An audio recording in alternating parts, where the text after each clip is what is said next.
აქ მართლა გამაგიჯებს ეს ოპოზიცია უკვე მეორე კვირა ოპოზიცია თოქ-შოუებში დაუსრულებლად განიხილავს 4 ოქტომბრის დღეს და ისევ აგრძელებენ ერთმანეთის ლანძღვას. მე მინდა მივმართო ოპოზიციას, გახსოვთ, ადრე ლელომ რომ გახარიასთან შეთანხმებას ვერ მიაღწია.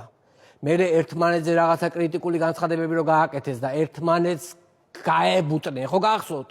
ან თუნდაც ის გახსოვთ დროამ და ევროპულმა საქართველომ რომ თქვენს რომ ჩვენ ნაცებთან არ გავერთიანდებითო და ერთმანეთს ლანძღავდნენ. ან კიდე ის გახსოვთ შერგოლეიშვილი და ბოკერია რომ ოპოზიციასთან ერთიანდებოდნენ.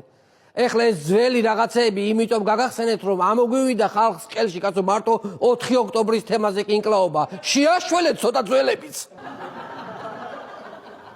მიდით ცოტა გემრიელა და ფსუხეთ დაჭამეთ ერთმანეთ იმიტომ რომ მაინც ჭამთ და თუ დაჭმა მაგრამ ბოლომდე ბარაკიანად სიღრმისეულად რომ დაიჭამოთ რომ ვიცოდეთ წარსულიდან მოყოლებული სადამდე შეიძლება გავიდეთ ბოლოში.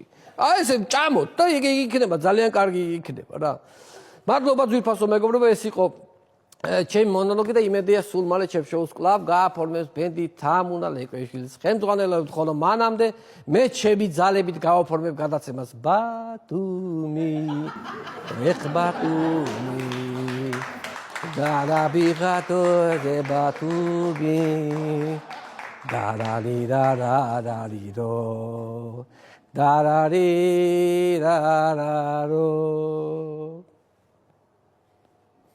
ბათუმი დარანინანა ბათუმი ასე წყდება იქ რეგლობა. აი უცბად წყდება. დიდი მადლობა.